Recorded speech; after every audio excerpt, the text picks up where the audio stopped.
The BRP Sierra Madre, a rusting relic from World War II, clings stubbornly to the shallow reef of Second Thomas Shoal, a remote outpost that has become a flashpoint in the South China Sea. Once a proud warship, it now stands battered by salt and storms, its corroded hull, a silent witness to decades of tension and unresolved disputes. Filipino Marines stand guard on its weathered decks, living in isolation and under constant threat. Their daily routine is a test of endurance, as they remain vigilant against the ever-present danger that surrounds them. Cut off from the mainland, these Marines are more than just soldiers. They are the frontline defenders of their nation's sovereignty. Every resupply mission to the Sierra Madre is a perilous journey. Filipino boats must navigate a gauntlet of Chinese Coast Guard ships, which block, ram, and unleash powerful water cannons in an attempt to prevent them from reaching the stranded outpost. Each trip is a high-stakes gamble, with lives and national pride hanging in the balance. These confrontations are tense, dangerous, and could spiral into open conflict at any moment. The narrow channels and unpredictable seas only add to the risk, as both sides maneuver dangerously close, testing each other's resolve and restraint. The world watches through shaky, grainy footage, witnessing a modern-day David versus Goliath struggle unfold in real time. Social media and news outlets broadcast these dramatic encounters, fueling global concern and debate.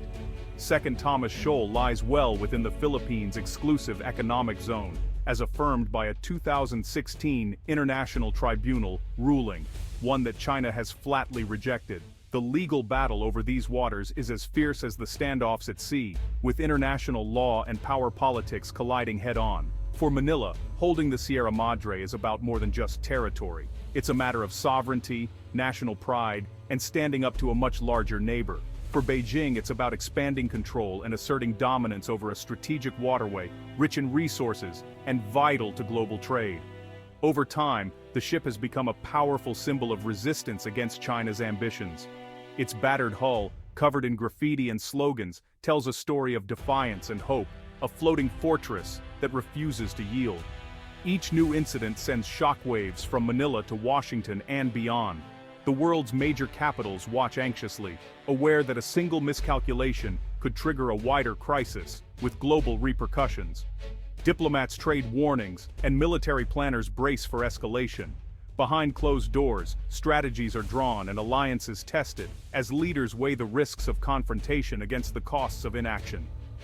Filipino sailors carry not just supplies, but the hopes of a nation and the weight of international law. Each crate passed from hand to hand is a message. The Philippines will not back down, and the world is watching. The world wonders, when will one of these standoffs cross the point of no return? The tension is palpable, the margin for error razor-thin, as both sides test each other's limits. The tension is real, the stakes immense. For those on the front lines, every day is a reminder of how quickly peace can give way to conflict. The world holds its breath, waiting to see what will happen next in this high-stakes struggle for the future of the South China Sea. NATO, once focused primarily on the defense of Europe during the Cold War, now finds its leading members, America, Britain, France, and Germany, rallying behind the Philippines in a region thousands of miles from their own borders. This shift marks a significant evolution in NATO's mission, reflecting the alliance's growing recognition that security threats are no longer confined to one continent. The reason is clear. China's recent actions in the South China Sea threaten the rules-based international order that has kept global trade flowing safely for decades. The stability of these waters is not just a regional issue, it's a linchpin for the world economy. The South China Sea is a vital artery for commerce, carrying over a third of all world maritime trade.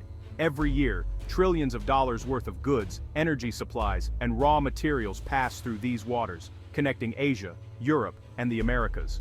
China's sweeping territorial claims and increasingly aggressive tactics, such as shadowing foreign vessels and confronting other navies, directly challenge international law. If these actions go unchecked, they risk setting a dangerous precedent that could undermine the freedom of navigation everywhere. If unchecked, similar power grabs could erupt elsewhere, emboldening other nations to redraw boundaries by force and destabilizing other critical regions. NATO powers have a direct economic stake in keeping these waters open. European economies, in particular, rely on uninterrupted shipping routes for imports and exports, making the security of the South China Sea a matter of national interest for them as well. The US-Philippines Mutual Defense Treaty means any attack on Philippine forces or territory could draw in America, and by extension, its NATO allies. This treaty is a cornerstone of regional security, and its implications are now being felt more than ever. As China grows bolder, increasing its naval patrols and engaging in tense standoffs at sea, the risk of a direct conflict rises. Even a small incident could quickly escalate, drawing in multiple countries and threatening global stability. The UK, France, and Germany have sent their own warships to the region and joined the US in joint exercises, signaling that Indo-Pacific security is now a transatlantic concern. Their presence sends a powerful message of unity and deterrence. Their message is clear: a threat to the Philippines is a threat to the global order. NATO's involvement is meant to show that the world's leading democracies will not stand by as international norms are eroded. The stakes are no longer just regional, they're global. What happens in the South China Sea will shape the future of international law, global trade, and the balance of power for years to come. That's why NATO is stepping in, because defending the rules-based order in the South China Sea is about protecting peace and prosperity for the entire world. China's gray zone tactics blur the line between peace and war, operating in a shadowy space where traditional rules don't always apply. These tactics are subtle, calculated, and designed to avoid outright conflict while still achieving strategic goals.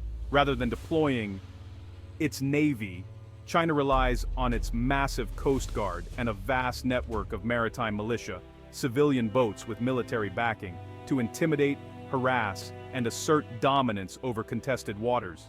This approach allows China to project power without triggering a conventional military response. These vessels block, ram, and even use water cannons against Filipino fishing boats and supply ships, making daily life dangerous and unpredictable for those who depend on the sea for their livelihoods. The threat is constant and the message is clear: resistance comes at a cost. Swarms of so-called fishing boats, often acting in coordination, form floating blockades that deny access to vital fishing grounds and strategic reefs. These blockades are not just about resources, they're about establishing control, one day at a time.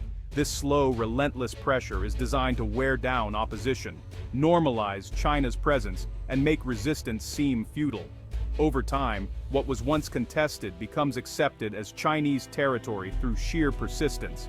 The strategy is deliberate: avoid open warfare, but steadily shift the status quo. By changing the facts on the water, China hopes to make its claims a reality, one small advance at a time. For the Philippines and its allies, every move is fraught with risk. Respond too forcefully, and you risk escalation. Do too little, and you surrender ground. It's a constant, high-stakes balancing act. China's approach is often compared to boiling the frog, slowly increasing pressure until resistance is no longer possible and its control seems inevitable. This creeping campaign has caught the world's attention, raising alarms among regional neighbors and global powers alike. The stakes are high, not just for the Philippines, but for the entire international order. It's a new kind of aggression, subtle, persistent, and difficult to counter. But as China's ambitions grow, ignoring it is no longer an option for anyone invested in peace and stability in the region. China's harassment near the Philippines has escalated from shadowing to direct collisions. At Second Thomas Shoal, Chinese ships have rammed Philippine supply boats, risking lives and raising the stakes. At Scarborough Shoal, China's floating barriers block Filipino fishermen from their traditional grounds. Chinese aircraft aggressively intercept Philippine and Allied patrols, heightening the danger in the skies. Beijing has built militarized artificial islands, turning reefs into forward bases deep in Philippine waters. Each act, on sea or in the air, cements China's control despite international law. For the Philippines, this is a creeping annexation, not a distant threat. The pressure is relentless, and the consequences are immediate. The world's response has shifted from quiet concern to unified condemnation. The US has made clear its defense treaty with the Philippines covers these gray zone attacks. The UK, France, and Germany have joined in, demanding China respect international law and freedom of navigation. Joint NATO and G7 statements now single out the South China Sea as a global concern. This unity amplifies pressure on Beijing, making it harder to dismiss the issue as a local spat. When the world's leading democracies speak with one voice, China is forced to listen. For Manila, this solidarity is both shield and encouragement. The Philippines is no longer alone.